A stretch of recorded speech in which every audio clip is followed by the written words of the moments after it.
Du bon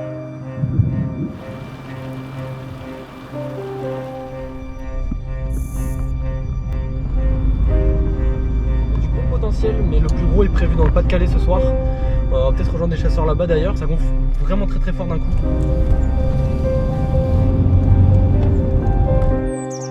Je suis en train de me faire caillasser par la grêle.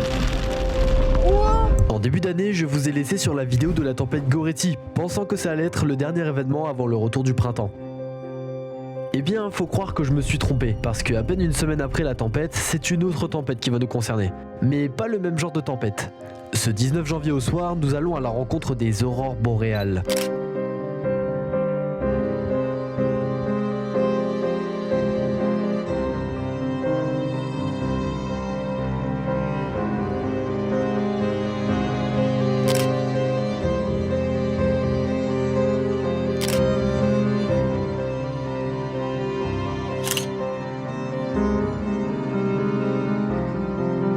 La majorité des gens ne le savent pas, mais il peut y avoir des aurores boréales en France, lorsque le soleil est à son pic d'activité.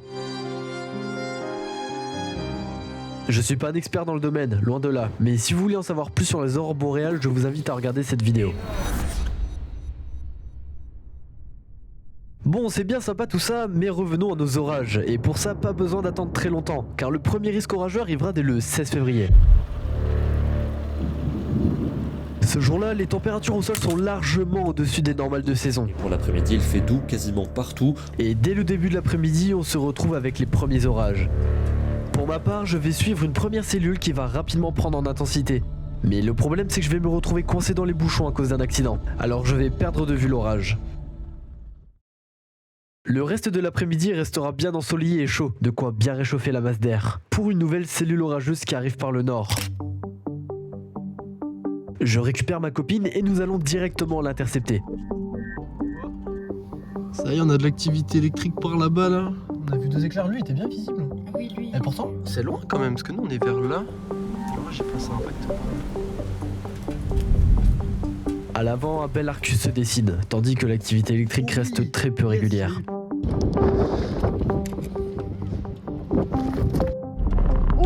Putain, au moment où on porte, tu vois, je te l'avais dit.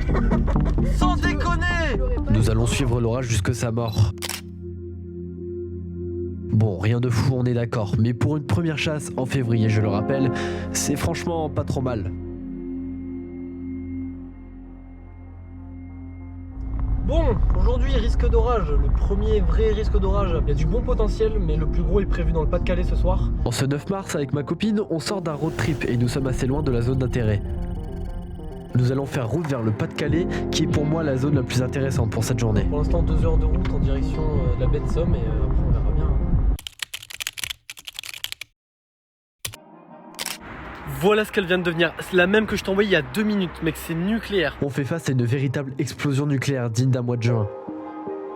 Mais après 1 heure, la cellule va finir par mourir.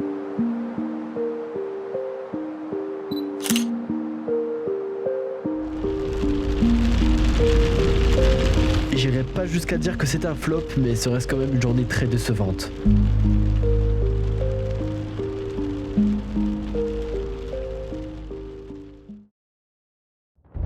Je crois que je suis pas trop mal là. Dès le lendemain, le 10 mars, il ne semble pas qu'il y ait vraiment de risque orageux. Et pourtant, quand je sors du travail, je vois des orages qui éclatent dans le département du Nord. Pour moi, elles sont déjà inatteignables, mais d'autres petites cellules remontent vers Arras. Pour l'instant, elles ressemblent à rien, mais je vais mettre tous mes efforts dessus. Ça gonfle vraiment très fort d'un coup. J'ai une magnifique structure à ma droite. Oh là là. Ah ouais, super. Je crois que je suis pas trop mal là. Je suis près d'Arras, ça va très vite.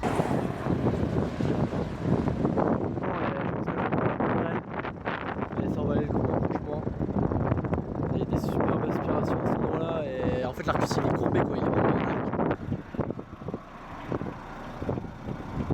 Je vais essayer de rester devant pour voir si elle peut donner quelque chose.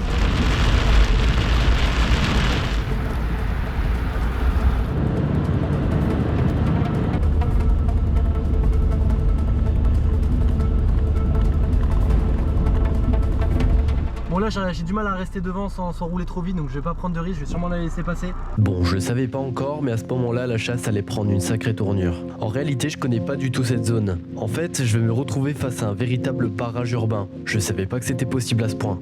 Mais toutes les villes sont collées les unes aux autres, il n'y a pas une once de campagne. Et en arrivant sur l'autoroute, je vais me retrouver à traverser le cœur de l'orage. À ce moment-là, les sensations sont garanties. De la grêle, de la foudre proche. Wouah! Oh, l'impact à gauche! Mais dans l'excitation, je vais me tromper de sortie. Et c'est à ce moment-là que tout est fini.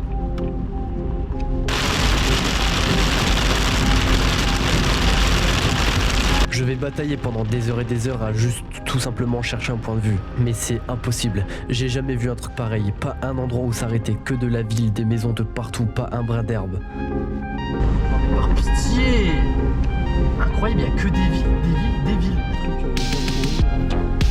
Hop, nickel l'éclair. Alors je m'arrête à l'arrache dans un champ de fumier. Le point de vue est vraiment horrible, ça pue et il y a du monde qui passe.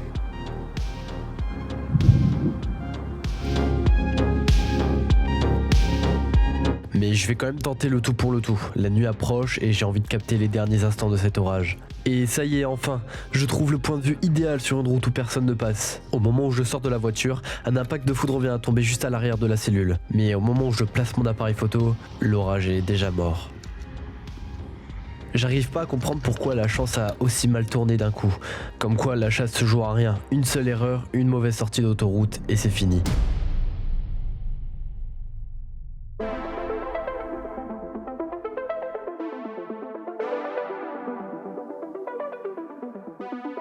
Bon voilà, on arrive à la fin des petits périples de 2026, tout ça n'est qu'un début. Y a pas à dire, ça a pas toujours été simple, mais qu'est-ce que ça fait du bien de retrouver ces ambiances.